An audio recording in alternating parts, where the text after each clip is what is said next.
오늘부터 이제 능력 언어에 관해서 같이 이야기를 나누려고 합니다. 저는 또 이거를 수요일 날 형통에 관해서 같이 메시지를 나누면서 실제로 제 과거에 이거를 세미나를 하거나 이런 메시지 전하면 또 하나님께서 그거의 보증으로 듣는 사람에게 역사를 주셨거든요.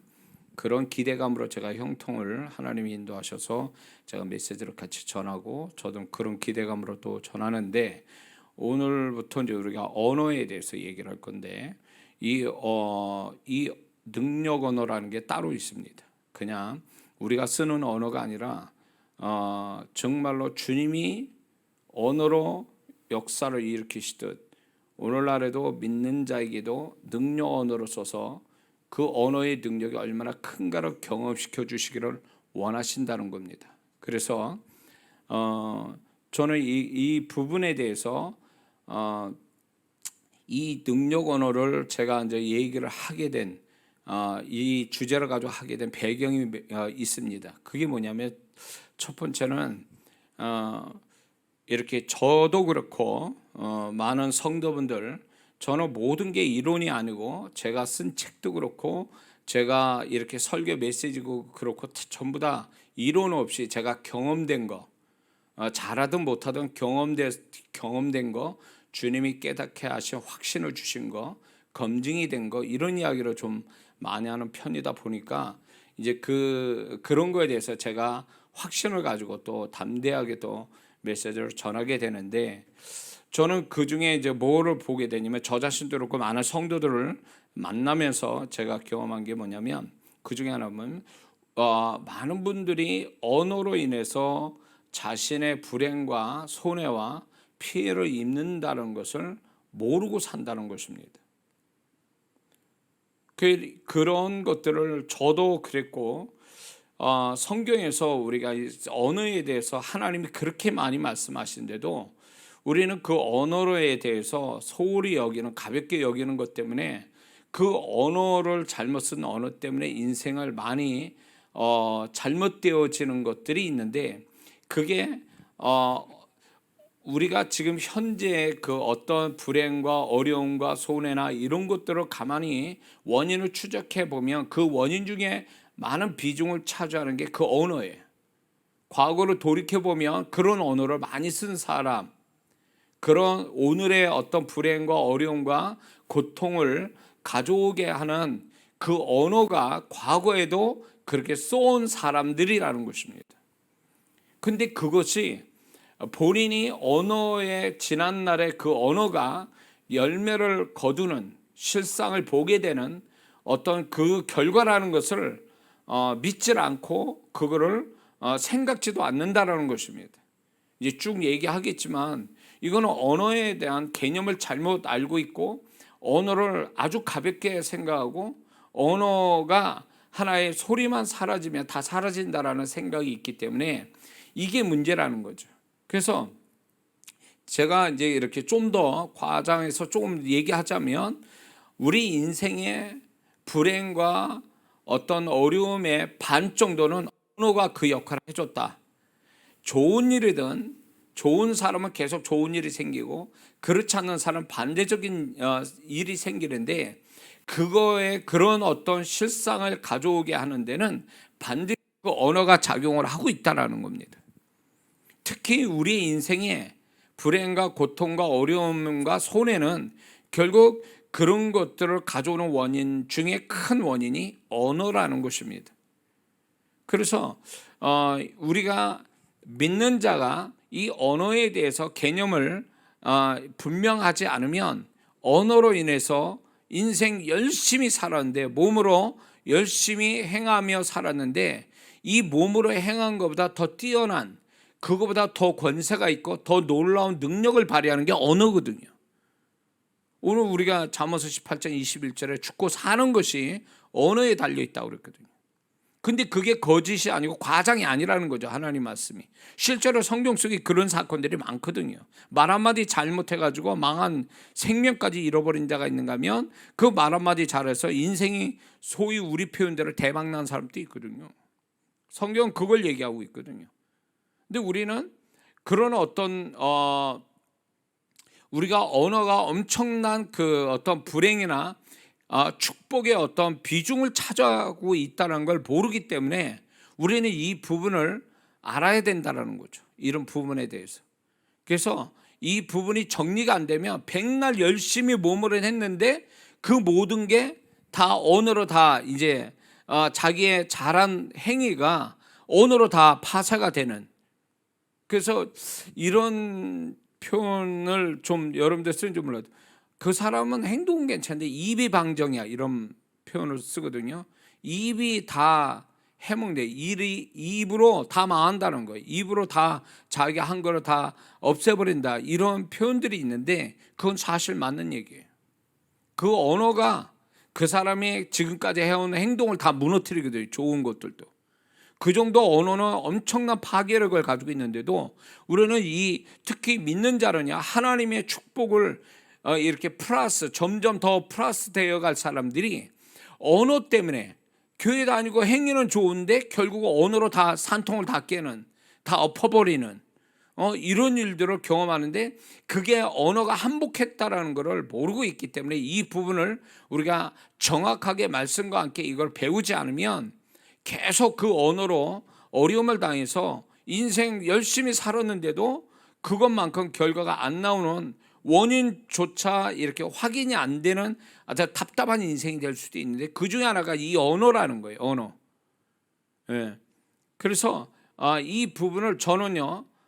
제가 책을 쓴 그 능력 언어 능력 기도 이 책을 좀 참고도 하고 있지만 제가 이제 책을 냈기 때문에 책을 사는 분들도 있고 그런데 지금 이제 저의 그 뭡니까? 저의 설교를 듣고 좀 이렇게 들어오는 분들 중에 책을 구입하지 않거나 못하거나 이런 분들이 있단 말이에요. 해외에 특히 성도분들이.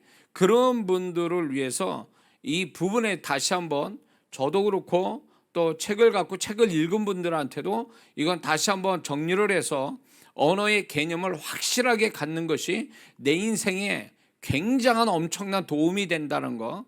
그래서 그런 의미에서 주님이 마음을 주셨기 때문에 이 부분을 얘기하는 거예요. 그래서 수요일은 형통, 목요일은 언어. 이 부분을 명확하게 해서 형통과 언어의 축복을 받았으면 좋겠다는 게 이 목사의 바람이고 기도고 또 믿음입니다. 그래서 듣는 분들이 이 메시지를 듣는 분들이 정말로 듣는 귀가 복이 있다라는 말씀 그대로 경험됐으면 좋겠습니다. 그리고 또 왜 이걸 하게 됐냐면 이제 처음에 얘기한 것 같이 이 언어를 너무 가볍게 생각해서 언어를 함부로 막 쓰고 그래서 이 언어가 그렇게 막 써야 될 부분이 아니라는 것을 좀 더 그거를 경각심을 갖게 하기 위해서 이런 주제 가지고 얘기하는 겁니다. 왜 이렇게 이 얘기를 하냐면 많은 우리 한국 사람이 이제 우리가 좋은 장점도 있지만 그렇지 않은 부분들이 있는데 어느 분들이 그 뭐 TV에서 나온 분들도 자주 그런 얘기를 제가 들은 적이 있어요. 한국 사람은 거짓말에 대하여 너그럽다라는 표현을 써요. 근데 우리도 가만히 보면 거짓말을 하는 거에 대해서 그걸 심각하게 생각 안 하거든요. 그럴 수도 있어 이렇게 얘기하거든요. 그러니까 우리가 이 거짓말을 하는 거에 대해서 한국 사람은 그냥 그게 그냥 그럴 수도 있다라고 가볍게 그냥 넘어가는 것들이 많다라는 거예요. 근데 사실 제가 또 미국이나 외국에 이렇게 다녀보면 거짓말하면 이거는 그냥 악한 행동하는 것보다 더 아주 중하게 처벌을 가하는 것들이 있거든요. 근데 우리는 우리끼리에 그럴 수도 있다라는 이렇게 너그럽게 용서도 하고 그런단 말이에요. 그 중에 하나가 뭐냐면 우리가 빈말이라는 단어를 쓰잖아요. 빈말. 실현되지도 않는 거짓말에 가까운 말들을 많이 하잖아요.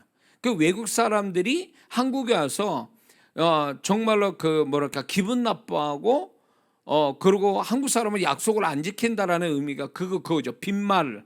우리끼리는 알아요. 그 빈말이라는 거. 할 말이 없으면 우리 언제 한번 만나서 밥이라 먹자고 그랬는데 그게 정말 밥 먹고 싶어서 밥 먹자고 얘기하는 게 아니잖아요. 우리끼리는 알잖아 벌써. 그러니까 할 말이 없으니까 그냥 상투적으로 하는 말인데 외국 사람은 그거를 그들의 고지고대로 믿는다라는 거죠.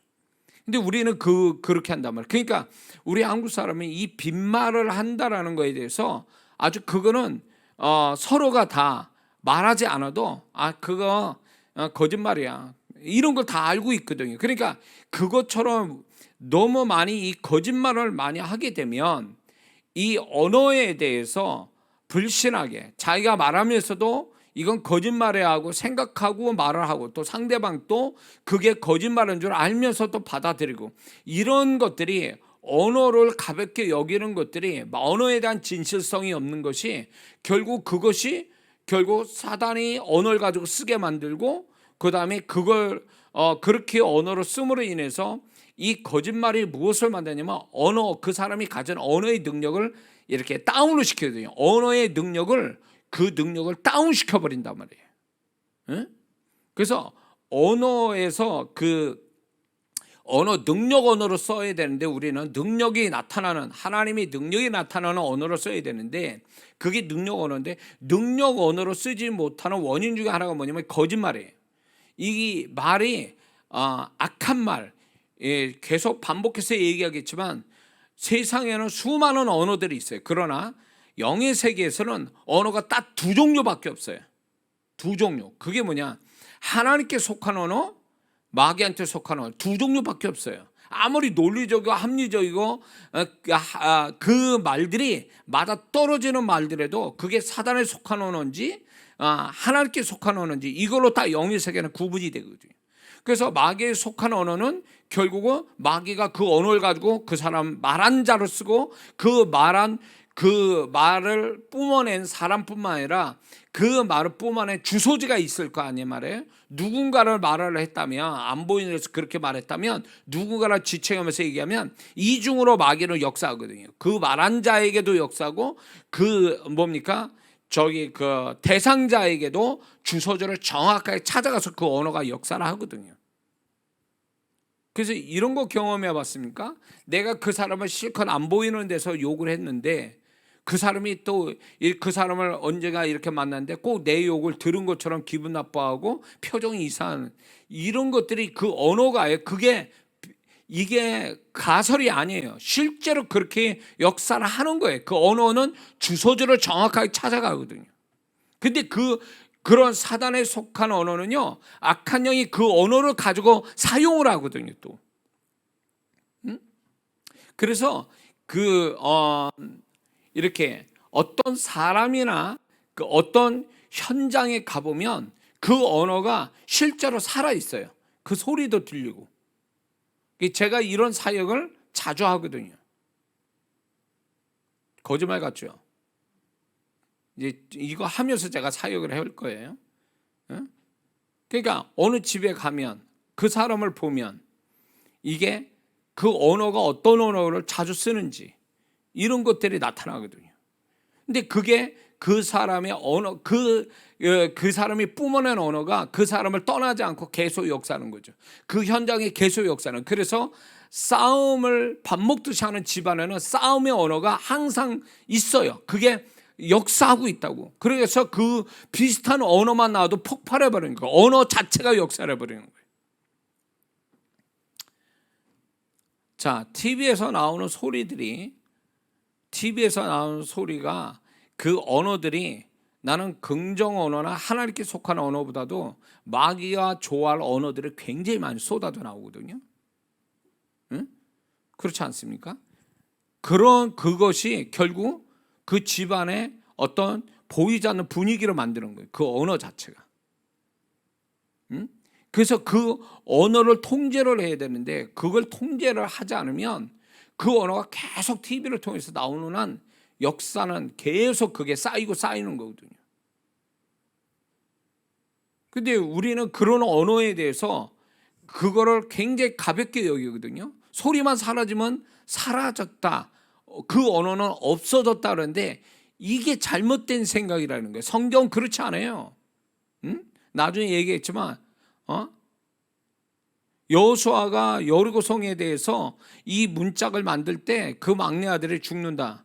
예? 장자가 죽고 막내 아들이 죽는다는 그게 500년 후에 그대로 이루어지거든요. 그러니까 그 언어가 살아서 역사한다는 거예요. 그러니까 우리가 너무 언어에 대해서, 저도 이 부분에 대해서 하게 된 배경도 이렇게 뭡니까? 저희 집안 식구들의 언어가 거칠어요. 저희 집안을 좀 얘기하자면, 저 부모님 살아계시 다 저희 집안은요 O형이에요. 다 아시죠? 뭐 부모님부터 해서 온 식구가 다 뭐 O형이에요. 그래서 좋을 때는 다 막 아주 막 그냥 그 소위 말하면 막 죽고 못 살아. 근데 문제가 하나 뻥 터지잖아요, 한쪽에서. 그럼 다 같이 또 불이 나가지고 다 싸워. 그게 저희 집안은 그래요. 성격이. 또 우리 아버님 경상도 분이고 막 이러다 보니까 이제 거칠어요, 언어들이. 그 거친 언어를 이렇게 쓰는데, 저도 그게 그렇게 되면서 목사니까 그 정도 순화가 된 건데, 또 이제 우리 제 아내 박 목사가 하도 옆에서 그냥 막 뭐라고 그러니까 저도 이제 거기에 이게 이제 완전히 저도, 그러니까 박 목사는 굉장히 말을 조심스럽게 하고 저는 또 그렇지 못한 성격이에요. 또 그러다 보니까 이제 많이 이제 제 아내가 좀 많이 이렇게 꾹꾹 눌러서 그나마 제가 이제 언어가 이렇게 좀 많이 다듬어진 사람인데, 그럼에도 불구하고 야고보서의 말씀대로 우리의 혀는 이거를 누가 제어하지를 못한다는 거예요. 제어할 것 같아도 제어를 못하는 게 우리 혀라는 말이에요. 그래서 성령께서 우리에게 사도행전 2장에 성령의 은사 중에 방언부터 주셨다는 게 의미심장하거든요. 방언은 혓바닥을 잡는 거거든요. 혀를 잡아버려요. 그 성령께서 혀를 잡아버리면 인간이 자신이 말하고 싶어 하는 대로 말하지 못하도록 성령이 혀를 잡아버리는, 그래서 인간이 스스로 통제가 안 되는, 그러면서 쉬지 않는 악이 나오는 우리 몸 안에 지옥의 지체가 있는데 그게 혀란 말이에요. 그걸 통제시키려고 우리 스스로가 통제가 안 되니까 신앙생활 할 때 그래서 방언을 주신 거예요. 그래서 방언을 많이 하면 혀가 통제가 되거든요. 통제가 안 되는데 이런 분이 있거든. 방언을 그만큼 안 해서 그래. 더 많이 해보라고. 그러면 내가 말하고 싶은 대로 말이 안 나와요. 성령께서 혀를 딱 잡아버려가지고. 우리가 방언할 때 그 4차원적인 영의 어떤 그런 발음만 하는 게 아니거든요. 우리가 한국말 할 때 방언 기도 4차원적인 방언을 해도 그 방언에 이렇게 성령이 잡히는, 혓바닥이 성령께 잡히는 방언을 많이 하다 보면 한국말 3차원적인 언어를 할 때도 성령께서 그 혓바닥을 잡거든요. 자, 그래서 이 언어가 굉장히 중요한데, 우리는 너무 언어를 특히 우리끼리는 뭐 이 정도 말은 괜찮아 그러면서 거짓말을 밥 먹듯이 하고, 과장하는 말도 거짓말이에요. 과장하는 것도 거짓말이고, 회색 거짓말 이것도 거짓말이에요. 하얀 거짓말 그것도 거짓말이에요. 어쨌거나 이런 어떤 진실이 아닌 말들을 뿜어내는 것들이 그게 다 언어에서 문제가 있는 건데, 우리는 이런 언어를 많이 쓰다 보니까 뭐가 문제가 되냐면 그 언어 자체에 대해서 신뢰를 안 하는 거예요. 그러니까 자기가 말하는 나도 신뢰 안 하고 듣는 사람도 신뢰를 안 하니까 언어 자체의 가치가 떨어지는 거예요. 원래 우리의 언어는 그런 언어가 아니거든요. 쭉 얘기하겠지만 언어가 그렇게 우리가 생각한 만큼 그렇게 가치가 없는 그런 게 아니거든요. 근데 우리는 전통적으로 살아오면서 너무 많이 그냥 부모님부터 뭐 이렇게 언어 폭력이라 했죠. 저도 이제 그런 분위기에서 자란 사람. 언어 폭력에, 거짓말에 막 막말하고 막 이런 속에서 있다 보니까 보통 그렇게들 이제 보통 가정이 또 그러다 보니까 이게 언어에 대해서 너무 막 마구 사용하다 보니까 이 언어로 인한 피해를 너무 많이 받고 사는 거죠. 근데 우리는 이 언어가 문제라는 거를 생각하지 못하는 거예요. 그래서 그 언어를 다시 자기도 크면 그 언어를 막 쓰는 거죠. 근데 결국 자기 무덤을 자기가 파는 식이 되는 거거든요. 그 언어 자체가. 언어는요, 뿜어낸 사랑과, 제가 얘기했지만 뿜어낸 그 사랑과 그 언어의 대상자도 같이 이 언어가 이중적으로 역사하는 거거든요.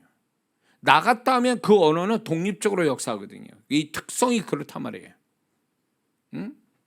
자, 그래서 이 언어가 엄청나게 중요한데 우리는 이 언어를 세상적 개념에서 잘못 배웠기 때문에 언어를 무가치한 걸로 여기고 누가 듣지 않으면 무엇 말해도 된다라는, 임금이 또 뭐 뒤에 가서는 뭐 욕한다라고 그런 것처럼 뭐 아무 말이나 사람이 듣지 않으면 아무 말이나 할 수 있다란 말은 굉장히 이거는 잘못된 생각이라는 거죠. 성경은 그렇게 얘기하지 않아요. 그래서 이런 부분을 좀 더 교정하고 경각심 갖고 우리가 정말로 하나님이 원하시는 능력 언어를 쓰기 위해서 어떻게 해야 되는가, 언어를 어떻게 생각해야 되는가를 그 부분에 대해서 이제 하나님이 저한테 가르쳐, 제가 그 언어에 대해서 저도 그 소위 어눌해요. 저 표현 자체가 잘 표현을 못하는 언어에 대해서 그래서 관심이 많았었던 것 같아요. 그리고 또 우리 부모님부터 자라온 과정부터 이게 언어가 거칠었던 그 언어를 어떻게 하면 순화시키고 목회하면서 이제 목사로서 성도들한테 어떻게 은혜를 끼쳐야 되는 언어를 어떻게 써야 되는지, 그리고 성도들을 이렇게 축복할 수 있는 능력을 나타내는 언어를 어떻게 써야 되는지, 이게 늘 고민됐던 것들이 이제 책으로 만들어진 거예요. 근데 이 책의 내용은 어디서 베껴서 편집된 책이 아니에요. 제 책은 제가 살아오면서 경험되고 검증되고 이런 것들을 또 다른 분들한테 가르쳐서 그게 실제로 또 나타나고 이런 것들을 적어서 만들어낸 책이기 때문에, 그래서 저는 이 언어는 3차원적인 개념에서 이해하면 안 된다는 거예요. 왜냐? 이 언어, 우리가 쓰는 이거 모국어, 한국말이고 세계 언어들이 사실 근원지가 어디냐? 그 근원지는 하나님이세요. 언어를 최초로 쓰신 분이 하나님이라고 그랬어요. 창세기 1장을 보세요. 하나님이 언어를 쓰시고 그 언어를 인간에게 주신 거예요. 인간에게만. 그렇기 때문에 언어 자체가 하나님으로부터 나왔기 때문에 영적이다, 그거예요. 그래서 우리 언어는요, 3차원적인 서로 의사소통하기 위해서 언어를 쓰지만 그 언어의 본질은 영적인 거예요. 그러니까 영적인 거니까 그게 영의 세계에서 그게 소멸이 안 되는 거예요. 계속 살아있는 거예요. 그게 어디까지? 마태복음 12장 37절에 가보면 하나님 앞에까지 간다는 거예요. 내가 쓴 언어가. 그래서 그 하나님 앞에 의롭다함도 받고 정죄함도 받는다는 거예요. 그 언어가. 그러니 그 언어로 뿜어낸 자는 그 언어에 대한 주인이 되는 거예요. 그래서 그 언어를 뿜어낸 자를 하나님이 그 언어 가지고 판단하신다는 그 얘기예요. 그러니까 언어 자체가 우리가 말하는 간단한 3차원적인 그런 어떤 도구가 아니라는 거죠. 성경은 그렇게 얘기 안 해요. 그렇기 때문에 우리가 이런 언어의 개념을 가져서 올바른 언어의 개념을 통해서 어디까지?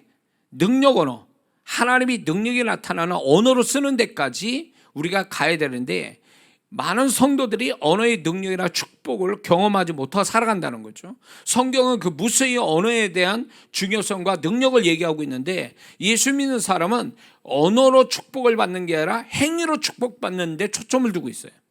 그러니까 언어로 축복을 받는 하나님의 축복의 통로가 막혀버린 거죠. 그러니까 행위로 축복받는 그 축복은 지극히 내가 볼 때 풍성하지 못하다라는 거예요. 그래서 하나님이 또 하나의 축복의 통로를 주신 게 언어라는 걸 가지고 축복을 하신 거예요. 구약에는 행위로 축복받았잖아요. 그러나 신약에서는 행위만 가지고 축복받는 게 아니라 언어를 가지고도 축복받을 수 있는 길을 여신데, 그 믿음이라는 게 결국 언어를 중점으로 한 믿음을 쓰면서 축복을 받게 만드신 거거든요. 이게 구약에 없는 축복을 지금 하나님이 신약에서 또 하나 만들어내신 건데, 많은 성도분들이 이 행위로서는 축복받지만 언어로는 축복 못 받고 살아서 풍성한 축복을 못 보고 살고 있다, 그 얘기예요. 그래서 축복이 풍성치 못하는 성도들을 보면 말을 하나님이 원하시는 말들을 안 해요. 심지어는요, 저 그런 성도 많이 보거든요. 예배 드릴 때 찬송 안 부릅니다. 기도하자 그럴 때 기도 안 해요. 언어로 써야 되는데, 표현, 발설된 언어가 있어야 되는데, 그게 하나님을 기쁘시게 하고 하나님이 영광 받으신 언어를 쓰면 그게 언어의 그 능력 언어의 아주 중요한 부분을 차지하는데, 그런 언어를 안 써요. 기도 안 하죠. 찬양 안 하죠. 성도들 간에 하나님 영광 받으시는 어떤 언어로서 신령한 교제 안 하죠. 입 다물고 살아요. 그게 무슨 뭐 폼 잡는 것도 아니고 왜 교회 와서 입 다물고 있냐고. 왜 하나님께 입을 벌려 정말 하나님을 영화롭게 해야 될 사람이 다 입 다물고 왜 교회는 나온 거야 도대체. 왜 교회는 왜 나오는 거야? 입 다물고 예배 드릴 것 같으면. 그런 성도를 보면 이상하다. 뭐 어디서 신앙생활 배우고 뭐 저게 성격이라고 볼 수도 없고 도대체 뭐 왜 저런지 이해가 안 되는 거예요. 하나님 앞에 언어로 표현되는 다윗을 왜 하나님이 좋아하셨는데, 그 다윗은 하나님께 누구보다도 적나라하게 하나님께 표현하고 있었잖아요. 언어로 표현하고 있었잖아요. 그런 것들이 하나님을 기쁘시게 하고 다윗은 그걸로 또 축복을 받고 다윗의 언어의 능력이 이제 나타나기도 하고 이렇게 했는데, 오늘날 많은 성도분들이 언어를 쓰지를 않는다는 거예요. 그래서 이게 한국교회가 침체된, 부흥이 끝나고 침체로 계속 침체가 되는 원인 중에 하나가 뭐냐면 소리를 안 낸다라는 거예요. 소리를 안 내요. 그러니까 과거에는 그 굉장히 교회라면, 저 어릴 때도만 해도 교회 새벽만 되면 차인별 소리 나고, 심지어는 한 500m 이상이 되는 교회에서도 목사님 설교까지 다 들리는 거예요. 창문을 열고서 예배를 드리니까. 그 정도로 이제 그렇게 하니까 교회가 부흥이 되고 막 이랬는데, 오늘날 어떻게 돼 있어요? 교회가 산속으로 들어가든가, 전원교회처럼 산속으로 들어가 지하로 또 들어가죠. 지하가 아니면 우리 교회처럼 이렇게 되면 다 막아버리죠. 그런데다가 소리를 작게 내죠. 심지어는 어느 교회는 기도할 때도 침묵으로만 하라는 거예요. 새벽 기도회 때 잠을 잠잘 시간을 버려가면서 하나님께 나올 정도면 간절한 건데, 그럼 간절하게 부르짖어 기도해야 되는데 부르짖어 기도도 못하게 해요. 어느 교회인지. 실제 그렇잖아요. 도대체 말을 못하게 해요. 말을 못하게. 그리고 예배가 간단해졌어요. 기도도 안 합니다. 찬송도 한두 장만 하고 끝이에요. 그리고 계속 듣기만 하죠. 말을 하는 게 없어. 발설하는 게 없어. 그러니까 신앙이 죽는 거야. 들은 걸 많이 듣는데 나가는 게 없는 거야. 나가는 게. 이 딱 다물고 사니까. 전도를 합니까? 그렇다고? 집에 가서 성경 읽습니까? 찬송 들어서 찬송을 좀 부릅니까? 안 하잖아요. 근데 무슨 그러면 신앙이 뭘 잘한다는 거예요? 그렇게 발설을 안 하는데. 이게 하나님이 축복하는 언어는 쓰지 않고, 하나님이 세상 살아가는 데는 언어가 엄청 많이 언어를 쓰는 거예요. 쓰잘데없는 언어들, 하나님이 축복할 수 없는 언어들, 이런 거를 너무 많이 쓰는 거예요. 쓰레기에 들어갈 만한 그런 언어들, 정작 하나님이 축복한다는 언어는 입 딱 다물고 있고, 세상 살아가는데 어떤 그런 필요 이상의 언어를 엄청 쏟아내고 살아가는 거예요. 그러니까 언어의 축복을 못 받는 거예요. 이렇게 되니까.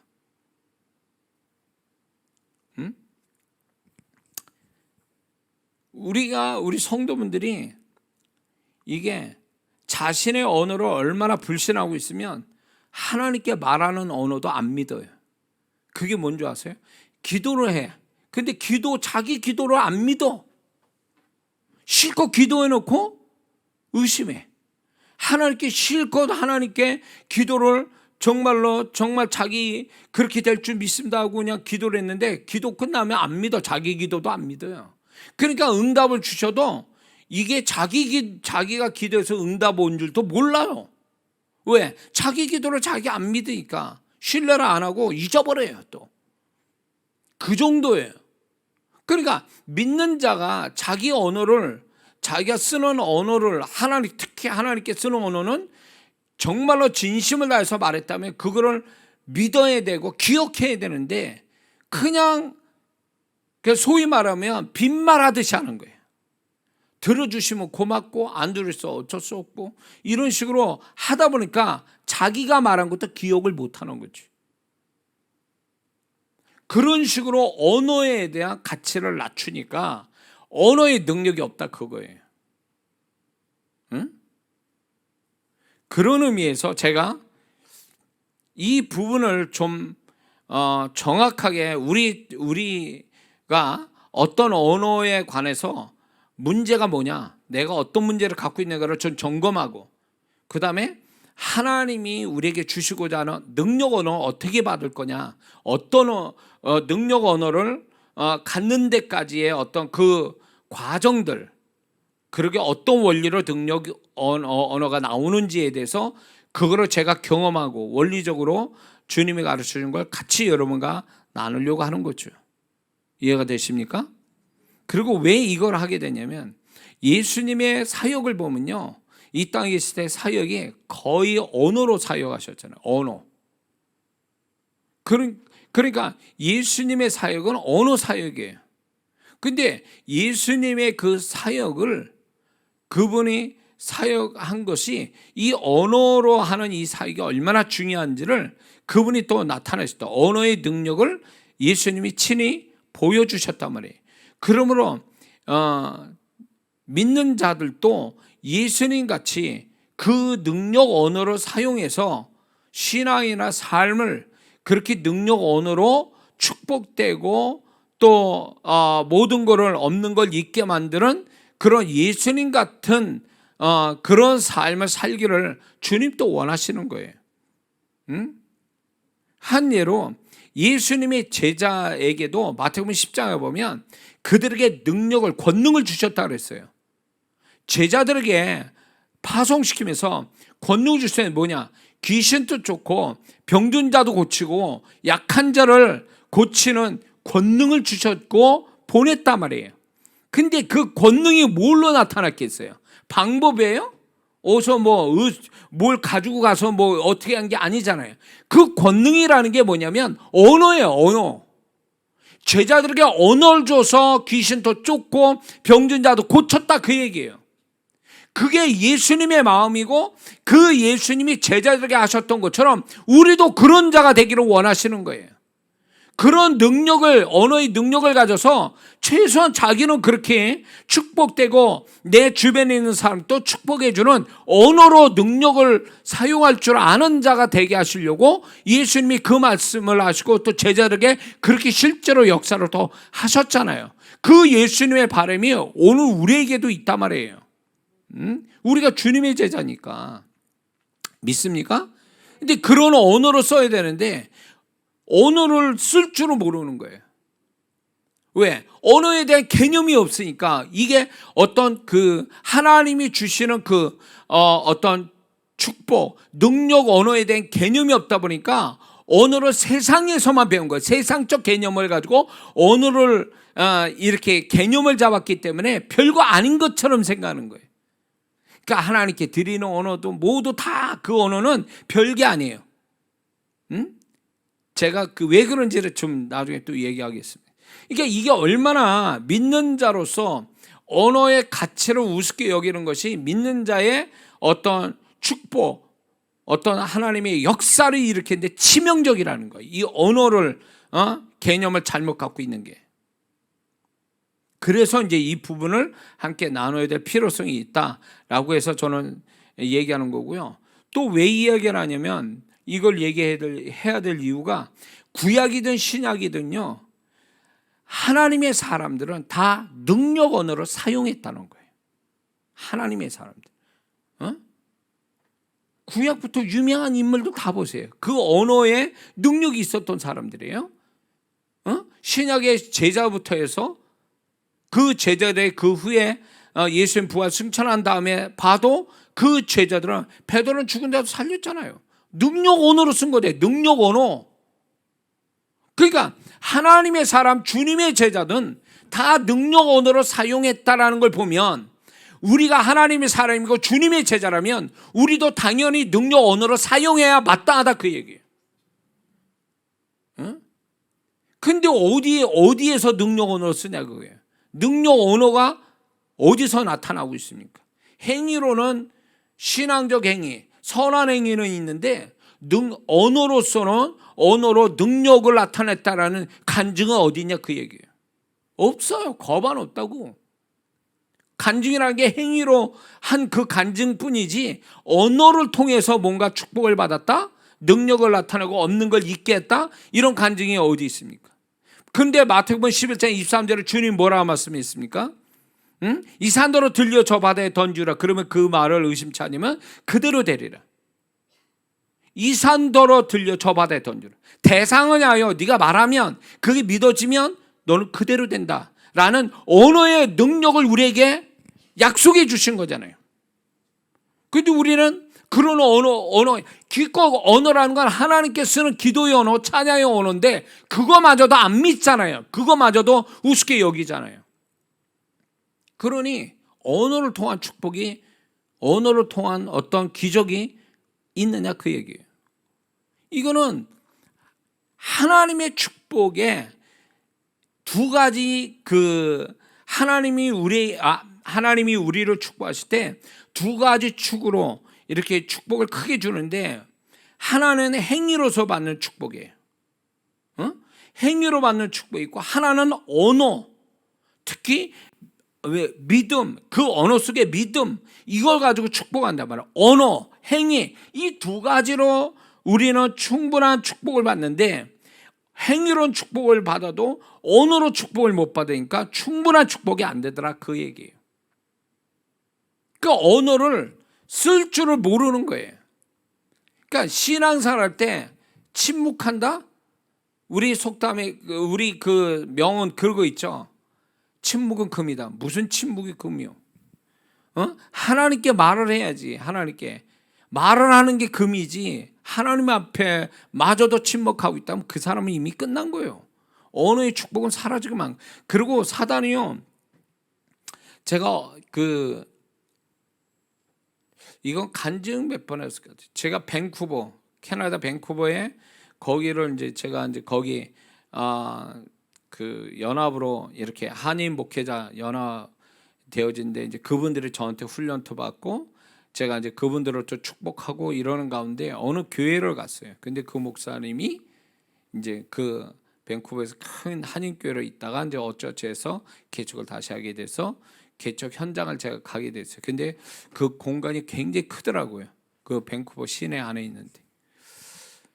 근데 이렇게 딱 그 교회를 제가 영적으로 컨설팅을 딱 해주는데 이 교회가 침묵의 영이 역사예요. 침묵이. 그래서 제가 목사님한테 물어요. 목사님, 성도분들이 기도 잘 안 하시죠? 기도해도 조용히 기도하죠. 그러니까 맞대라는 거예요.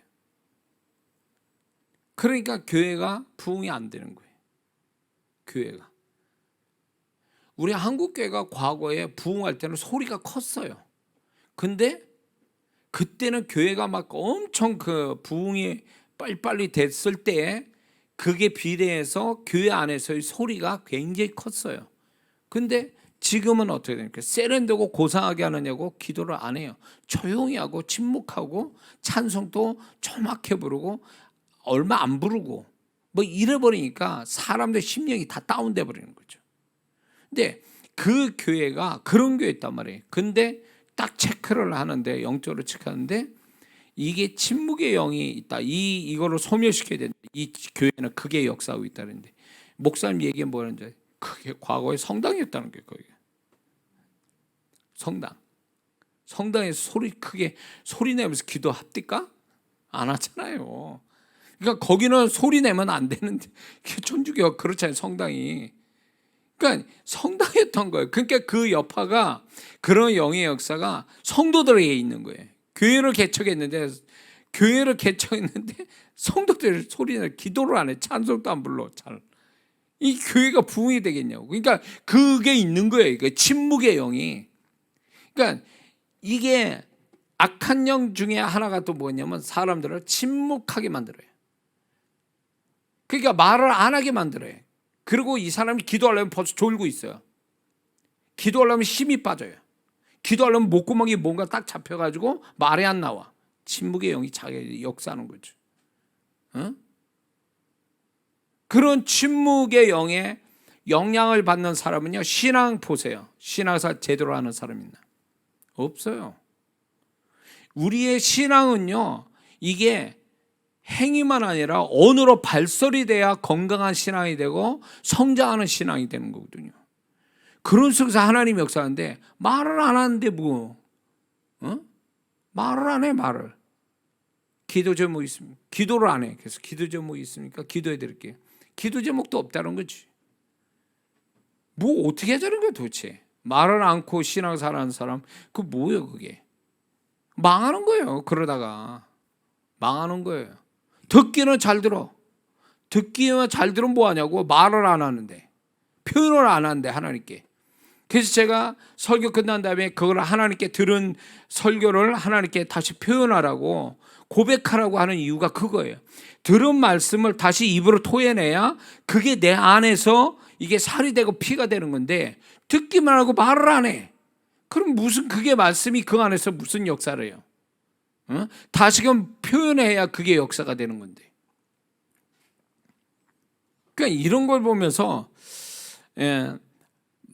이렇게 우리는 능력 언어, 성경에 나타난 하나님의 사람들이 썼던 그 능력 언어를 우리도 쓰기를 바라시고 우리에게 은혜를 주시는데, 듣기는 엄청 듣는데 말은 안 하니까 안에서 썩어지는 거예요. 썩는 거예요. 냉장고에 음식을 잔뜩, 여자분들은 다 그런 고민이 있어요. 냉장고에 뭐 해먹으려고 사기는 사. 그래가지고 냉장고 잔뜩 넣어놓습니다. 안 먹어요. 그럼 어떻게 될 거예요? 한여름에 썩어 문드러져. 그래서 버리게 된다고. 그걸 제때제때 끄집어내서 맛있게 요리해서 음식을 먹어야 되는데 안 먹어. 그냥 냉장고에 재놓기만 하면 그건 나중에 썩거든요. 우리가 이 신앙에 귀로만 잔뜩 들어가지고 그걸 토해내지 않는 한 그 사람은 들은 것 때문에 썩는다고. 그 안에서 심령이. 그러니까 많은 성도분들은 이게 잘 듣는 게 복인 줄 알아. 잘 들으면 표현이 돼야 돼. 표현이. 하나님이 영광 받도록 표현이 돼야 될 거 아니에요. 근데 표현을 안 하면 그 사람 듣는 그 자체가 독이 돼버리는 거예요. 그러니까 신앙생활 좀 했다라고 오래 했다는 사람은 벌써 듣는 잘 듣거든요. 그러니까 목사님부터 판단해. 설교도 목사님 저 설교 전에 들었던 거 그 말씀은 이렇건 저런, 이미 뭐 처음부터 쫙 다 꿰고 있어요. 그럼 뭐 하냐고. 표현을 안 하는데, 고백을 안 하는데 하나님 앞에. 그러니까 들었다는 게 그 사람한테 독이 돼버리고 마는 거예요. 들은 게 100이면 나오는 것도 100이 돼야 건강한 신앙이 되고, 나오는 게 100이 돼야 그 사람이 들은 게 복이 능력으로 되어지는 거거든요. 근데 들은 건 100인데 나오는 건 10이야. 그러면 90은 뭐예요? 안에서 썩는 거지. 그러니까 신앙이 교만해지는 거예요. 그래서 쓸데없는데 이제 정말로 그러니까 엉뚱한 대로 잘못되는 거예요. 음식을 제때제때 이렇게 해 먹으면 살이 되고 먹으면서 먹는 재미도 있고 이렇지만, 그걸 안 먹고 냉장고에 재놓으면 어떻게 돼요? 썩은 문들을 버려야 돼요. 먹지도 못해. 그건 쓰레기에 지나잖아요. 그러니까 많이 들으면 뭐하냐고. 그게 나올 때 나오질 않으면 그건 안에서 쓰레기가 되는 거예요. 쓰레기. 이런 성도들이 한둘이 아니에요. 그러니까 썩으니까 이렇게 좋은 걸 들었는데 안에서 그 표현하지, 그때 표현하니까 안 하니까 안에서 썩어가지고 나오는 소리가 사람들 정죄하고, 들은 거 가지고 판단하고 정죄하고 비난하고 그런 식으로 나오는 거예요. 그게.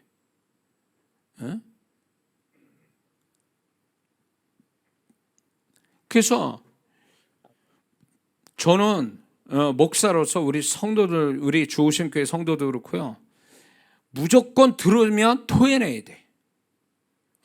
표현을 해야 돼. 언어를 자꾸 표현해야 그 사람이 사는 거예요.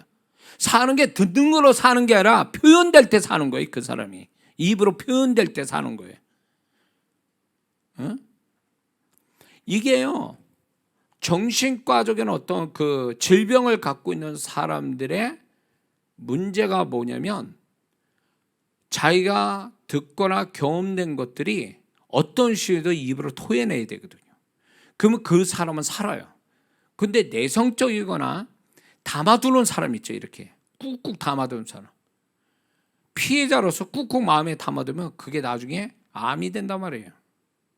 육체의 질병이 되고 그 사람이 자기도 컨트롤 못하는 정신적인 문제가 생기고 마는 거예요. 그게 표현이 된다면 어떤 식으로 표현이, 그래서 그 치유하는 여러분들 그거 보셨습니까? 심리치료 같은 거 이런 거 할 때요, 그 사람이 억압받았던 감정이나 그때 말하고 싶은 것들을 말하지 못한 거를 그냥 드라마식으로 해가지고 다 표현하게 해서 그걸로 순식간에 또 치료로 받는 그런 걸 제가 본 적이 있거든요. 심리치료 같은 게 드라마로 이렇게 해가지고, 그게 어떤 세상도요, 그걸 아는 거예요. 그 사람의 보고 들은 것이 들어온 거를 어떤 식으로 표현돼서 끄집어내야만이 그 사람이 산다는 거예요. 왜? 우리 안에는 이런 거를 수용할 만한 그릇이 없어요. 우리는 그거를 다 수용할 만한 그릇이 안 된단 말이에요. 그러니까 이게 넘치는 거지.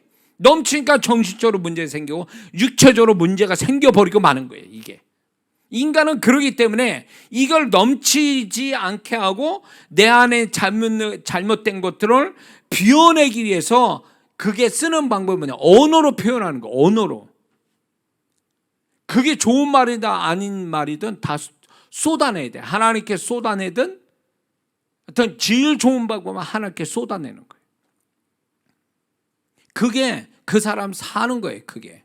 그래서 다윗이 엄청난 인생의 어려움을 겪었지만 그 다윗이 정말로 훌륭한, 하나님 앞에 또 자기의 모든 따르는 사람한테 본이 될 수 있었던 것은 시편으로 보면 알 수 있어요. 그가 얼마나 자기의 원통하고 어려운 것들을 다 토해냈는지, 그 진심을 담아 토해냈기 때문에 그 다윗이 건강한 마음과 신앙과 삶을 살게 된 거예요, 사실은. 근데 오늘날 성도들은 그렇게 안 해요. 개인주의로 이제 막 돌아가 버리니까 교회 안에서 교제도 안 해. 이 딱 땀을 예배 시간에도 간단하게 하거나 이렇게 소리를 안 내고 이렇게 있다가 혼자 슉 가버리고, 이러니 무슨 교회 안에서도 표현이 안 되고, 그러면 교회 안에서 그 영혼이 살게 해서 영적인 표현을 말을 하게 만들려고 하는데 이 사람은 그런 건 안 해. 그리고 세상에 나가서 세상 이야기 잔뜩 듣고 세상 이야기 또 말을 하고, 그러면 그 영혼이 어떻게 되겠습니까? 진흙탕에서 뒹구는 거예요. 그거는 사는 게 아니지. 그거는 믿는 자로서 사는 자가 아니란 말이에요. 그거는 자기를 살리는 언어가 있어야 되는데, 자기를 살리는 언어가 아니라 자기를 이게 살리는 언어로 자꾸 뿜어내야 되는데, 살아야 되는데 자기를 죽이는 것들이 들리고 보여지는데, 이거를 살리기 위해서, 나를 살리기 위해서 표현이 돼야 되는데 언어로 표현을 안 하는 거예요. 안 하니까 이 안에서 썩어버리는 거지. 그래서 정신으로 육체로 막 그게 나오는 거죠. 그래서 저는 문제 있는 성도는요, 할 수만 있으면 크게 소리내서 방언으로, 특히 방언으로 소리내서 많이 말을 하라고 그래요. 그러면 그게 다 성령께서 알아서 다 고치시거든요. 그래서 오늘날 성도들의 문제는 말을 안 하는 게 문제예요. 말을 안 해. 그러니까 반벙어리지. 세상에서는 말을 할 말 다 하는데 하나님 앞에서는 벙어리인 성도들이 많아요. 그러니까 영원히 못 사는 거예요. 그런 면에서 이게 그런 성도를 위해서 언어의 개념, 성경에서 말하는 언어의 개념을 바로 가지면 이 사람이 그래서 언어가 필요한 거구나, 표현하고 발설되는 언어가 그래서 표현하고 중요하구나, 이런 걸 알게 되면, 이런 걸 아는 것부터 시작해서 하나님이 보증하신 언어로 쓰는, 능력 언어로 쓰는 데까지 가야 이게 진정한 성도로서 살아가는 양식이라는 거, 방법이라는 걸 우리가 알아야 될 줄 믿습니다. 이해가 되시죠? 자, 근데 제가 이거를 또 하게 되는 이 주제를 가지고 얘기하게 된 게, 여러분도 보셨겠지만 홈페이지에도 뭐 간증이 계속 올라오고 있지만, 제가 이 대언을 하잖아요. 주님의 음성을, 주님이 보여주신 거, 들려주신 걸 대언할 때 그게 그 말한 대로 되는 역사들이 지금까지 해왔단 말이에요. 그런데 이게 있습니다. 영감을 받아서 그 어떤 성도를 향한 어떤 축복의 영감을 받아서 알려주는 거와 영감 받은 것을 그대로 말하는 순간에 그대로 이루어지는 건 다른 차원이에요. 완전히 차원이 달라요. 하나는 정보에 관한 거고 하나는 능력에 관한 거예요. 근데 하나님께서, 제가 이 부분을 언제부터 이걸 구했는지 몰라요. 하나님, 내 언어에 주님이 보증하신 언어를 말하게 하시고, 더 나아가서는 주님의 말을 제가 할 수 있게 해달라고 기도를 하거든요. 항상 지금까지. 이게 한 20 몇 년 걸쳐서 기도한 거예요, 이게. 그러니까 여러분 볼 때는 제가 이 대언 사역이 어느 날 갑자기 은사처럼 나타난 걸로 생각하는데 절대 그렇지 않아요. 저는 이거를 거의 한 25년 이상은 기도해서 하나님이 주신 축복이에요. 그래서 이게 하나님께서 제 입에 담아서 말을, 주님이 말씀하실 때, 제가 이장훈 목사가 무슨 능력이 있겠어요? 주님이 그 말씀을 보증하시거나 주님이 직접 내 입을 통해서 말씀할 때 그 말씀이 그대로 이루어지는 거거든요. 저는 이것을 굉장히 오래전부터 사모했고 기도했고, 그래서 지금 이런 것들이 많은 성도들의 축복을 받으니까 저로서 쓰임받은 게 제가 너무 감사하고, 지금 보세요. 그런 언어가, 그 한마디 언어가 주님이 보증하거나 주님이 직접 저를 통해서 얘기하니까, 말씀하니까 그냥 순식간에 다 이루어지잖아요. 순식간에. 저도 보면서 놀라는 거예요. 이게 하나님이 우리에게 하시고자 하는 거예요. 근데 어떤 사람은, 제 사역자들 일을 보면 하나님은 언어로 간단하게 인격적으로 하고 있는데 막 이상한 방법으로 그냥 막 진짜 사람을 죽이다시피 하면서 사역하는 사람이 있거든요. 인격 모독하고, 그리고 방법도 이상하고 아주 괴상한 방법들, 흉측한 방법을 써가지고 병 고친다든가, 아니면 그 영혼에 대해서 잘못된 말을 막 해가지고 영혼을 세우는 게 아니라 망가뜨리는 사역자들이 많거든요. 왜 그렇게 하냐고. 왜? 주님은 굉장히 인격적으로 하시고 언어로 간단하게 역사하셨는데 왜 그거를 닮을 생각 안 하고 그냥 왜 이상한 방법을 쓰고 그러냐고. 그래서 왜 영혼을 그렇게 망쳐놓냐고. 그거는 내가 볼 때는 주님으로부터 받은 사역이 아니에요. 그 사람은요. 그런 데 가지 마세요. 주님은 얼마나 인격적이고 얼마나 그분이 신사적으로 하세요. 언어로 그냥 금방 사역을 하시잖아요. 제가 이게 꿈꿔왔던 거예요. 앞으로도 더 주님이 제 입에 주님의 제 입에 주님의 음성을 담아서 말하는 자가 계속되기를, 이게 한두 마디가 아니라 주님께서 저를 통해서 말씀하셔서 듣는 자들이 그 말한 대로 되게 하시는, 이거를 지금 또 삼하거든요. 어쩌면 모든 사역자가 이 강단을 쓰는 사역자는 이거를 꿈꿀지도 몰라요. 근데 저는 이제 그게 하나님이 이루어져 가시니까 이 바람을 타고 많은 사람들이, 더 많은 사람이 축복이 되기를 바라면서 이거 하면서, 그러면서 무슨 생각이 드냐면 이게 나만의 특별한 하나님의 은혜는 아니다라는 거예요. 이건 누구나 다 믿는 자라면, 하나님의 사람이고 주님의 제자면 누구나 다 그래야 된다는 거죠. 믿습니까? 누구나 다 그래야 돼. 자기 자신의 아니면 제 가까운 사랑하는 사람한테 이런 능력 언어를 통해서 쉽게 문제 해결하고 축복을 줄 수 있는 이런 사람 되는 게 하나님 뜻 아니냐 말이에요. 우리는 그걸 꿈꿔야 되는데 우리는 그걸 꿈꾸질 않아요. 그러니까 이게 왜 그러냐면 축복을 바라고 기적을 바라지만 어떤 식으로 어떻게 해야 되는지, 언어는 어떻게 써야 되는지, 능력 언어는 어떤 게 능력 언어인지 이런 개념이 없어버리니까 이런 거를 사용할 줄을 모르는 거죠. 우리가 할 수 있는 한 가지는 오로지 하나님께 간구하는 기도밖에 없다, 그거예요. 그것만은 아니거든요. 그렇게만 해서 역사가 오는 게 아니거든요. 우리는 다 그런 인자를 갖고 있잖아요. 하나님의 능력을 나타낼 수 있는 인자가 다 있단 말이에요. 우리 안에 유전 인자가 있단 말이에요. 우리 안에는. 근데 그거를 나타내고 지금 가장 어려울 때 하나님의 능력과 축복을 기적을 경험을 해야 되는데 그게 누군 손에 의해서 되는 게 아니라 내가 적어도 능력 언어를 사용해서 그런 것들을 경험하는 사람이 돼야 되지 않냐 그거예요. 믿습니까? 그래서 저는 제가 항상 사역자분들을 교육시키고 제가 많은 목회자분들을 훈련시킬 때도 제가 항상 하는 얘기가 그거예요. 이장한 목사만이 하나님이 주신 게 아니다. 이장한 목사에게만 주신 게 아니고 모든 사람이 다 할 수 있다. 제가 그걸 복창시켜요. 나도 할 수 있다. 뭔 차이가 있냐고.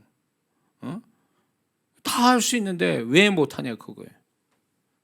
그래서 저는 이게 나만의 것이 아니고 주님이 은혜로 나한테 이렇게 내 입술에 주님의 언어를 담아서 말해서 그대로 되게 하시는 사역을 지금도 하고 있으니까 이거는 나만이 특별히 주신 게 아니라 누구나 다 믿는 자라면 누구나 다 그래야 된다라고 저는 그 소신을 가지고 이 언어를 여러분과 함께 나눠줄 때 이게 끝날 때는 여러분들이 정말로 능력 언어를 사용하는 간증들이 많이 나오기를 저는 사모합니다. 예. 예, 무기력하고 그냥 자기 존재 자체도 자기 혼자가 어떻게 할 수 없어서 누구의 힘을 빌려야 되는 그 무기력한 신앙이 아니라 그거예요. 우리가 그런 신앙을 가진 사람이 나는 평신도고 나는 기도도 안 했으니까 아니 그거하고 그렇게 생각 안 되면 구원은 뭐 착해서 구원받았나? 네? 여러분들 구원이 착해서 구원받은 거예요? 아니잖아요. 내가 주님을 원해서 그게 달려가서 구원받은 사람도 아니잖아요. 우리는 착해서 구원받은 것도 아니잖아요. 그분의 일방적인 은혜잖아요. 그렇죠? 그분이 일방적으로 내게 왔고 일방적으로 나를 구원시킨 거잖아요. 그런 하나님의 은혜라면 오늘 우리가 살아가는 데 있어서 그분의 은혜로 모든 게 되는 거지 뭐 내가 자격이 돼야만이 되는 건 아니잖아요. 구원받는데 무슨 자격이야? 죄인이면 자격이, 죄인인 것이 자격이면 자격이지. 응? 하나님께서 우리가 자격 없는 나를 그분의 은혜로 자격이 있다 해서 구원시켜 주셨다면 그 후에도 마찬가지지 않아요? 응? 내가 꼭 기도 많이 하고 성경 많이 봐야만이 또 하나님의 너는 그래 자격이 돼서 너는 은혜와 축복 받을 만해 이래서 주시는 거예요? 아니에요. 원리를 알고 있어야지. 하나님의 뜻, 하나님의 어떤 개념을 갖고 있는가 우리가 그걸 이해하고 그걸 확신하고 그걸 또 믿음으로 사용하고 이러면 얼마든지 주님이 역사하시는데 우리는 그렇게 살려고 하지는 않는다 그 얘기예요. 복음서에 나타난 기적을 경험한 사람들이 착해서 그 사람들이 구원받은 거예요? 기적을 경험했어요? 아니잖아요. 그냥 단지 주님 구원자이신 주님을 단순히 믿고 달려갔다 주님을 거절하지 않고 구원해 주셨잖아요. 기적을 나타내 주죠. 그거면 되는 거예요 사실은.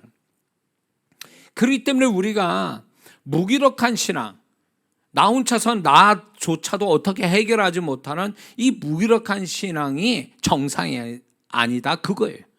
우리가 적어도 하나님이 주신 구원받을 때 주신 것들이 많은데 구원뿐만 아니라 구원 안에 우리에게 기본적 영적인 믿음을 주셨죠. 우리 안에 주님이 계시죠. 거기에다가 언어의 능력도 회복시켜 주신 거예요. 구원받을 때. 제가 설교 중에 이런 얘기 했을걸요. 구원의 원리가 뭐예요? 입술로 마음으로 믿어 입술에 시인하여 구원을 받았잖아요. 입술의 능력이 구원받을 때 이미 온 거예요. 그게 내가 입으로 시인해서 구원을 받았다면 그 다음에 인생도 입으로 시인해서 입으로 고백해서 축복과 기적을 경험하게 하나님이 내 삶을 그렇게 만들어 놓으신 건데 우리는 그런 언어를 쓰지 않는 게 문제라는 거예요. 그런 언어를 그런 확신을 안 가진 게 구원의 원리와 구원의 확신을 안다면 우리가 살아가는 것도 구원만큼 중요한 문제겠냐고. 구원보다 더 큰 문제가 어디 있어요? 구원을 입술로 받았으면 우리 그 다음의 삶도 다 그분이 그 안에서 다 우리가 믿음을 가지고 언어를 가지고 축복을 받게끔 만들어 놓으신 거를 왜 우리는 그걸 안 사용하냐 말이죠. 응? 제가 언어의 능력을 믿음 고백이라는 걸 제가 설명을 많이 했을 거예요. 어떤 문제가 있거나 소원이 있거나 문제가 있으면 믿음 고백을 만들어라. 세 종류로 감사형, 선포형, 명령형 이 한 내용을 가지고 세 가지 언어 표현법으로 써서 그거를 소리내서 읽어라. 기도하고 다른 얘기예요. 이거는 이 세 가지 언어 표현법을 매일 읽어라. 그러면 하나님이 이 믿음 고백에 역사하신다. 제가 이 얘기를 했을 거예요. 수도 없이. 근데 왜 이 얘기하냐? 저는요, 2003년 집회로 나가기 3월 달에 집회 나가기 전부터 주님이 이 믿음 고백을 가르쳐 주셨어요. 누가 얘기해 준 것도 아니에요.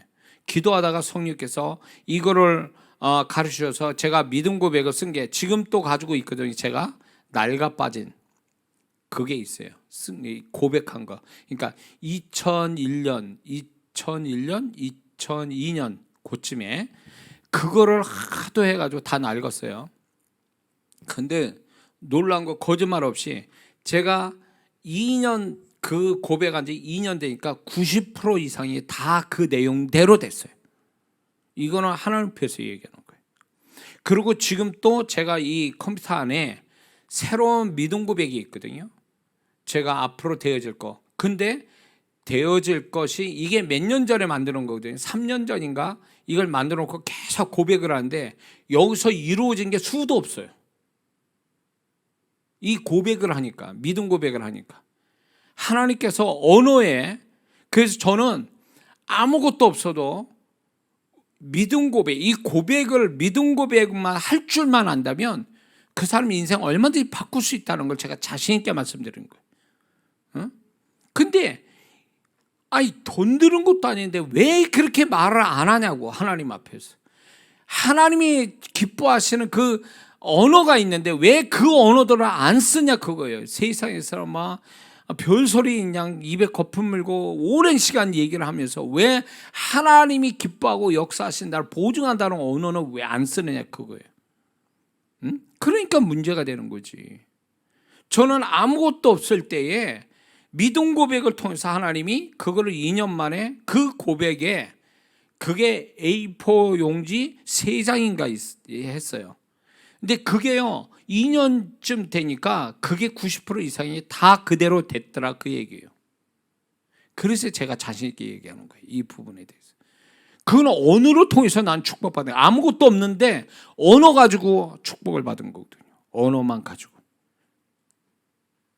그래서 우리가 행위로만 축복을 받는 게 아니라 언어로도 충분히 축복받을 수 있는 길이 있기 때문에 이 부분을 그냥 막연하게 어떤 주술적인 방법으로서 언어를 얘기하는 게 아니라 하나님이 성경에서 언어를 어떻게 얘기하시는지를 우리가 정확하게 알고 그래서 내 어떤 우리 잘못된 언어를 고치고 또 능력 언어까지 가서 그냥 말한 대로 되는 사무엘처럼 말하는 대로 그 말한 게 딴 떨어지지 않고 다 이루어졌다 그 얘기 아니에요. 그리고 민수기 14장 28절에 그 말씀 제가 좋아하는데 원래는 이게 그들이 이스라엘 백성이 우리를 여기서 죽이려고 여기까지 데려왔냐 그러면서 그들이 그 애굽으로 돌아가자 그러면서 부정적 언어로 쓸 때 네가 말한 대로 내가 다 행한다 이런 말씀하셨거든요. 이게 무서운 말씀이에요 사실은. 근데 저는 이걸 긍정으로 해석하는 거죠.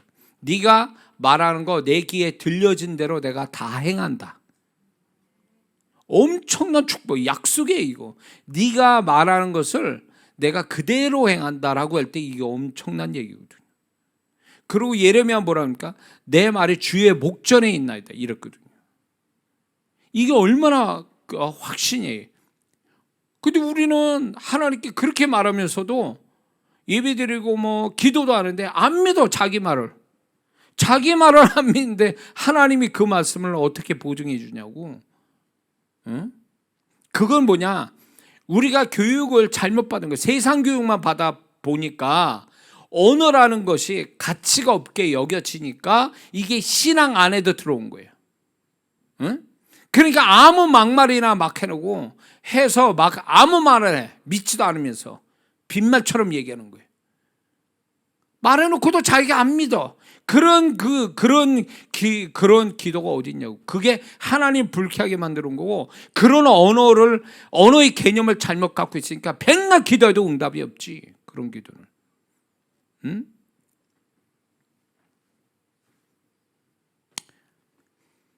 제가요, 이렇게 사역을 할 때 이 말을 하는 순간부터 역사가 오겠다 딱 하면요, 정확하더라고요.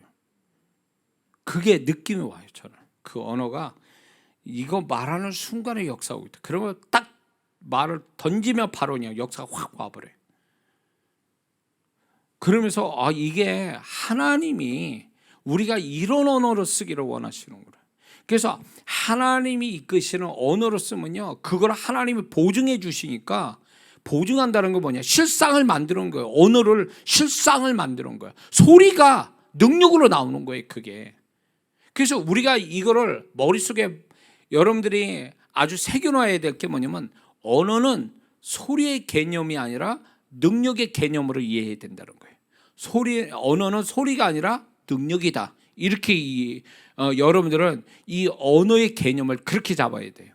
우리는 언어를 소리라고만 생각하니까 우습게 여기는 거예요. 근데 성경은 그렇게 얘기 안 해요. 언어는 능력이다. 이렇게 얘기하는 거죠. 그래서 그 언어가 능력인데, 능력이 나타나기 위해서는 그 중간에 그가 언어에 대한 확신, 언어에 대한 믿음을 갖는 게 중요하다는 거예요. 근데 이거를 사단이 방해하는 거예요. 사단이 속이는 거예요. 우리가 언어를 제대로 쓰지 못하도록 그 언어를 속이는 거죠. 언어야 그거도 별거 아니야. 그냥 막말하게 하는 거죠. 그래서 언어의 잠언서 6장 2절 말씀에 네 말로 네가 잡혔으며 네 말로 네가 얽혔느니라. 그러니까 자기가 자기 발목을 잡는 게 그 자기 언어라는 거예요. 또 근데 사단은 그렇게 만드는 거예요. 계속 풀고 역사를 가져오는 언어를 써도 시원찮은 판에 계속 묶이는 언어를 쓰는 거죠. 자꾸 안 되는 사람은 다 쓰는 표현법이 있어요. 이게 안 되는 표현법이. 근데 그 언어가 자꾸 자기를 구속시킨다. 이렇게 밧줄로 꽁꽁 묶고 있다라는 생각을 못 하고 있는 거죠. 그래서 안 되는 사람은요, 안 돼도 된다 그러고 없어도 있다고 그래야 되는 거예요. 그게 미친 소리가 아니라 세상 사람, 야 없는데 무슨 있다고 그래, 지금 너 미친 거 아니야 이러지만, 성경은 그렇게 얘기하는데 하나님이 없어도 있다고 그래라는 거예요. 안 돼도 된다라고 그러고, 그게 믿음이고, 그렇게 말할 때 그 사람이 안 되고 없는 그 속에서 탈출하는 방법은 그렇게 하는 거예요. 근데 우리는 그런 언어를 안 쓴다는 거예요. 현실적 언어는 잘 쓰는데, 현실적인 언어, 현실을 묘사하는 언어, 지금 현실이 어려운 거를 묘사는 잘해. 근데 그런다고 해서 그 언어가 무슨 도움이 있겠어요? 더 속상하고 더 열받고 그런데, 그 언어가 아니라 그 언어를 그 불행하고 어려운 현실을 벗어나게 해주는 언어로 쓰는 게 1번이에요. 그래서 여러분들 이거 보셨죠? TV에서 스포츠 어떤 프로그램이 이렇게 하다 보면, 이렇게 뭐 장대 높이뛰기라든가 아니면 그냥 높이뛰기라든가 멀리뛰기라든가, 아니면 그 기록을 나타내는 그런 선수들이 대기할 때 보셨죠? 중얼중얼 대는 거. 그게요, 마인드 컨트롤 한다고 그러잖아요. 그 언어를 자기가 표현한 언어를 자기가 그거를요, 그런 언어를 통해 자기를 그렇게 만들어 버리는 거예요. 언어가 그렇게 나와줬을 때 그 마음뿐만 아니라 그 육체가 그 언어로 순종하게 돼 있단 말이에요. 그래서 이거는 의학적으로 확실히 증명된 거 그래요. 모든 신경 계통의 모든 신경 계통을 지배하는 언어가 언어 신경이 모든 신경 계통을 지배한다고 그래요. 그래서 의학자들이 이제 대체 의학자들이 소위 말하면 그 언어 표현법을 이거 사용해요. 실제로 나는 낫는다 뭐 이렇게 이런 표현법을 자꾸 쓰게 한다 그래요. 뭐 웃음 치료도 있고 막 다 그런데 이렇게 병이 있는 사람한테 이렇게 소리로서 자기 언어로서 자기 병을 치유하는 그게 치료 방법 중에 하나라는 거예요. 왜냐? 이 신경계통을 지배하는 게 언어 신경이라는 게 언어 신경. 그리고 뇌는 거의 많은 부분을 언어에 따라서 지배한다 그래요. 그 언어가 뇌를 지배한다고 얘기해요. 그렇기 때문에 이 언어 자체가 굉장한 거예요. 근데 우리는 이 언어를 우습게 여기는 거죠. 그리고 언어가 다른 사람의 말을 들은 언어보다도 내가 말한 게 훨씬 더 같은 내용이라도 내가 말한 게 더 강력한 힘을 가지고 있다는 걸 알아야 돼요. 이게 의학적으로 몸의 구조에서도 나타나는데 이게 남이 말하는 것은요 귀를 통해서 웨이를 통해서 뇌로 들어가고 뇌에서 달팽이관으로 들어가고 달팽이관에서 뇌로 들어가거든요. 근데 내가 말한 건 어떻게 되냐면 턱뼈를 통해서 바로 뇌로 들어가요. 이게 몇 단계가 이게 뛰어넘어요. 그러니까 내가 말하는 언어가 제일 강력한 힘을 갖고 있는 거예요. 그래서 남이 뭐라고 아무리 나한테 뭐라 그래도 그 말들을 희석시킬 수 있는 능력은 내가 말하는 거예요. 내가 말하면 그 남이 말한 걸 다 희석시킬 수 있어요. 그래서 이렇게 다른 사람의 말에 안 좋은 말을 휘둘리지 않는 방법은 결국 그들이 말하는 것을요 반대로 내가 나를 위해서 말을 해주는 거예요. 그게 이기는 거예요. 그 소리를 듣고 참고 견뎌서 이기는 게 아니라 그 사람들이 말하는 나를 향해서 말하는 것들을 반대로 내가 다시 고백하는 거죠. 내가 그러면 그 언어가 그 남이 말한 것들이 다 파쇄가 되는 거예요. 근데 이거를 뒤집어 보면 또 이런 거예요. 남들은 아무리 그 사람한테 좋은 말 해줘도 아니야 나는 망할 사람이야 이렇게 말하는 순간부터 이 사람은 망하게 돼 있는 거죠. 자기가 쓰는 언어로 인해서 망하는 거예요. 그래서 이게 진정으로 자기를 축복할 줄 아는 자기를 사랑하는 사람은 자기가 그 발설하는 언어를 통해서 자기를 축복하는 사람이 진정으로 자기를 사랑하는 사람이에요. 남들이 뭐래든 간에 내가 내 언어로 나를 축복한다면 그게 자기 사랑, 정말로 진정으로 자기를 사랑하는 거다 그 얘기예요. 아무리 뭐 어림없어 나는 그래도 잘 될 사람이야 니들 백날 그래봐 아무리 그래도 나는 넘어지지 않아.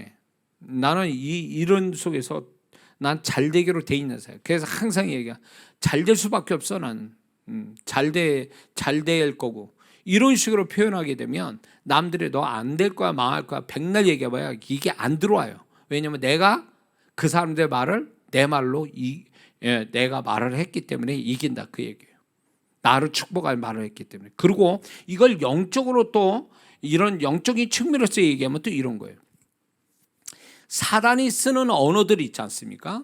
부정적 언어로 쓰는 것을요 하나님이 쓰는 언어로 덮어버리면 어느 게 이길 것 같습니까? 하나님이 쓰는 언어가 이기게 돼 있어요. 영의 세계에서. 사단이 아무리 독한 말을 해도 하나님의 언어를 못 이기게 돼 있어요. 하나님의 언어가 사단의 언어보다 훨씬 힘이 있어요. 자, 부정적 언어를 막 씁니다. 부정적 언어를 막 쓴다 할지라도 내가 긍정적 언어를 쓰면요 그 부정적 언어로 사라지게 돼 있어요. 왜? 그건 사단에 속한 언어고 내가 긍정으로 쓰는 건 하나님께 속한 언어이기 때문에 하나님께 속한 언어가 부정적 사단이 쓰는 언어를 이겨버리거든요. 자, 광야 이스라엘 백성이 거의 200만이 정탐하고 와서 그들은 막 난리를 쳤죠. 죽일 데 없어 우리를 여기에 데려오냐.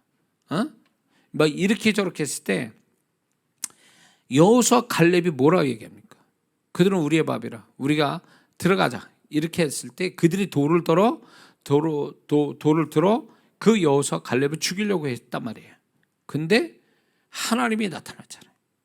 하나님이 영광 가운데 나타나서 누구 편을 듭니까? 여호수아 갈렙을 편 들어요.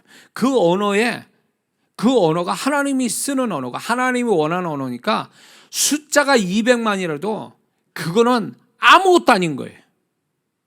이게 아주 중요한 언어에서 갈려지는 거죠. 그러니까 하나님이 쓰는 언어, 하나님에 속한 언어 쓰면요, 하나님이 보증하기 때문에 어떤 언어도 어떤 사단이 쓰는 언어도 못 이겨요. 하나님이 보증하는 언어에는요. 그러니까 우리가 언어가 얼마나 논리적이고 합리적 이거 따지면 안 돼요. 그건 세상적 관점에서 언어의 어떤 그런 언어를 그런 식으로 기준 삼지만 영의 세계는요 합리적이냐 논리적이가 아니에요. 어느 쪽 언어냐 아니에요. 어느 쪽 하나님의 언어냐 사단이 쓰는 언어냐. 근데 우리가 속지 말아야 될 게 사단이 쓰는 언어 중에요 엉토당토 않는 부정적 언어만 쓰는 게 아니에요.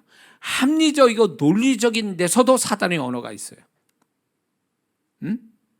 그래서 저는 이제 이렇게 저도 그렇지만 다른 분들을 이렇게 제가 사역할 때도 이 사람이 논리적으로 합리적으로 얘기할 때 딱 들어보면 그게 사단이 이런 식으로 이 사람을 잡는구나 이렇게 그걸 알게 돼. 그건 속은 거라고 얘기를 해주거든요.